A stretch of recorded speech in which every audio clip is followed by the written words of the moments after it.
Praise the lord. అలసిన వారిని ఊరడించు మాటలు. మార్చి 23. యెహోవా మర్మము ఆయన యందు భయభక్తులు గల వారికి తెలిసి ఉన్నది. కీర్తనలు 25:14. ఆయన పెండ్లి కుమార్తెగా ఆయనతో కలిసి గుర్తించబడదు విషయమును మనము గ్రహించిన ఎడల యెహోవా యందలి ఆనందము మన హృదయములను నింపును.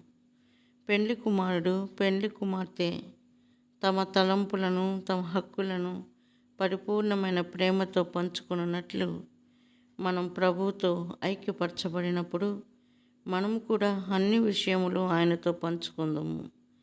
మనము నిత్యత్వం వరకు ఆయనకు పాలిభాగస్థులముగా స్నేహితులముగా ఉండుటకు పిలువబడితిమి.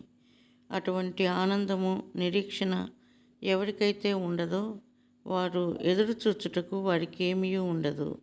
అంతేకాక ఇతరులతో పంచుకుంటకును ఉండదు. కొంతమంది భర్తలు తమ భార్యలను మంచి ఆహారము సిద్ధపరచమని ఆజ్ఞాపించుదురు.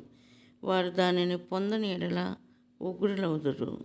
ఎందుకనగా వారికి యెహోవా యందలి ఆనందం అనగానేమో తెలియదు. కాబట్టి వారు ఆ సంతోషమును తమ భార్యలతో పంచుకొనలేరు. వారు చాలా వాటి కొరకు ఆజ్ఞాపించుదురు. అందుచేతనే చాలామంది భార్యాభర్తలకు ఏకత్వం ఉండదు. ఈ గొప్ప పరలోక ఆనందమును మనము ఇతరులతో పంచుకొనవచ్చును. మనము ఆ విధముగా చేసిన ఎడల ఆ సంతోషము అధికమగును.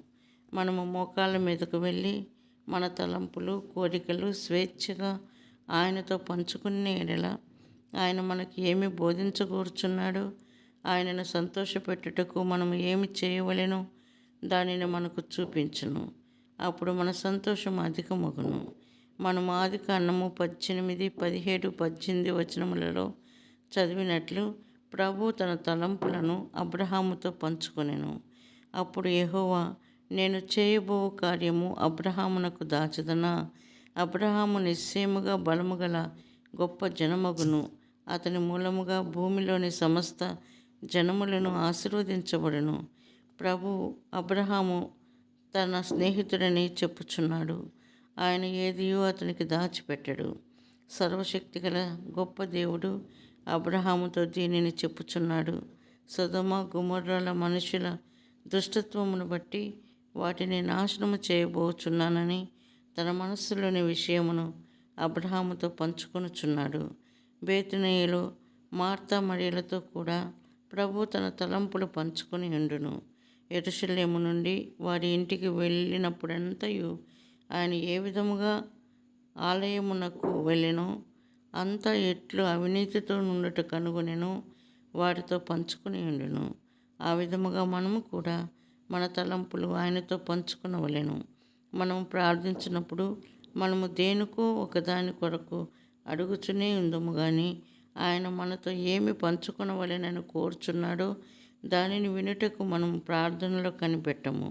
అనేక పర్యాయములు తెల్లవారుజామున నేను ఎక్కడికి వెళ్ళవలెనో దానిని ఆయనతో పంచుకొనుటకు ప్రభు నన్ను పిలుచుటను గ్రహించగలిగితిని.